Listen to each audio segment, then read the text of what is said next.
या धरणीवर शेतकरी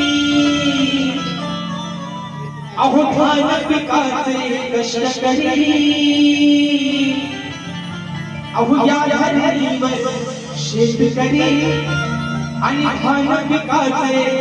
कष्ट करी मुखी घेऊन तुझे